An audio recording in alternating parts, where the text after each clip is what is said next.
જેની રજવાડી હસ્તી છે, અલગારી મસ્તી છે, દુહા છંદોમાં પ્રશસ્તિ છે,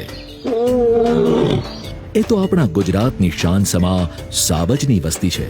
એશિયાઈ સિંહોનું ઘર એટલે ગુજરાતનું ગીર, જે ડાલા મથ્થાની ડણકથી સદાય ગૂંજતું રહે છે. ગુજરાતના રાજકીય મુગટની યશકલગી સમાન શોભતા એશિયાઈ સિંહોના સંરક્ષણ અને સંવર્ધન માટે ગુજરાતના તત્કાલીન મુખ્યમંત્રી અને વર્તમાન વડાપ્રધાન માનનીય શ્રી નરેન્દ્રભાઈ મોદીએ ઝુંબેશ આદરી અને આજે ગુજરાતના મુખ્યમંત્રી શ્રી ભૂપેન્દ્રભાઈ પટેલના માર્ગદર્શન હેઠળ ગુજરાતનો વન વિભાગ સિંહોને અનુકૂળ વસવાટ પૂરો પાડવા માટે અથાગ પ્રયત્નો કરી રહ્યો છે. આવો જ એક પ્રયાસ એટલે રાજ્યમાં તાજેતરમાં જ યોજાયેલ 16મો સિંહ વસ્તી અંદાજ. આ વસ્તી ગણતરીનો મુખ્ય ઉદ્દેશ સિંહોની આબાદીનો ચોક્કસ આંક મેળવી તેના સંરક્ષણ અને સંવર્ધન થકી પર્યાવરણની ઇકોલોજીનો ઊંડો તાગ મેળવવાનો છે. એટલે જ ગુજરાતના વનમંત્રી શ્રી મુળુભાઈ બેરાના માર્ગદર્શન હેઠળ વન વિભાગના 8 રિજનમાં 735 સ્વયંસેવકો સાથે કુલ 3254 લોકોનું માનવબળ ખડે પગે તૈયાર થઈ ગયું. એક એક સિંહને પોતાના રજિસ્ટરમાં પોંખવા માટે.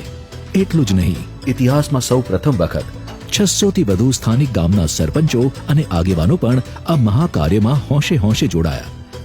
વળી વિવિધ ક્ષેત્રોના નિષ્ણાતો અને સિંહ વ્યવસ્થાપન અને તેના વર્તનના અનુભવી વ્યક્તિઓ, નિરીક્ષકો, ઓબ્ઝર્વર તરીકે માનનીય સંસદ સભ્યશ્રીઓ, વાઇલ્ડ લાઇફ એક્સપર્ટ, નિવૃત્ત અધિકારીશ્રીઓ, નેશનલ અને સ્ટેટ વાઇલ્ડ લાઇફ બોર્ડના સભ્યો પણ આ ભગીરથ કાર્ય માટે પોતાની માનદ સેવાઓ આપવા ઉત્સાહભેર જોડાયા.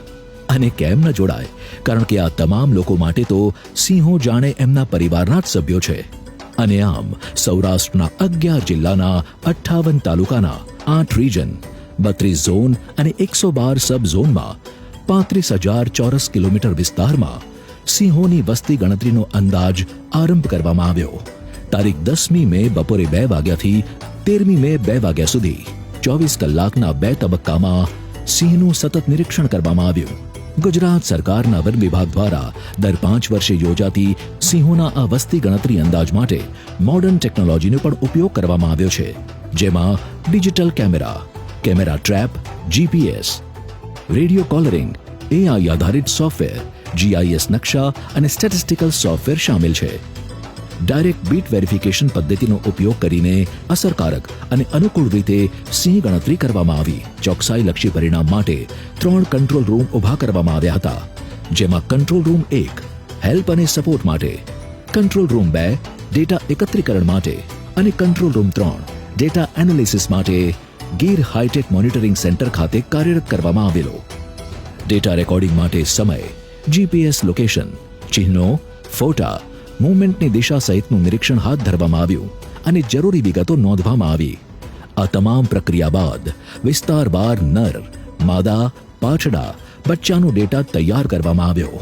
1995 થી લઈને 2020 સુધી ગીરમાં સિંહ ગર્જના વિસ્તરતી ગઈ. ગુજરાતનો વન વિભાગ અને વિભાગના દરેક કર્મચારીઓ ગુજરાતની આન બાન અને શાન એવા એશિયાઈ સિંહના સંરક્ષણ અને સંવર્ધન માટે કટિબદ્ધ છે. એટલે જ સિંહોની સંખ્યા ઉત્તરોત્તર વધતી જઈ રહી છે. પશુ, પંખી અને માનવના સહઅસ્તિત્વથી જ પર્યાવરણનું સંતુલન જાળવવા માટે ગુજરાતનો વન વિભાગ સદૈવ તત્પર છે.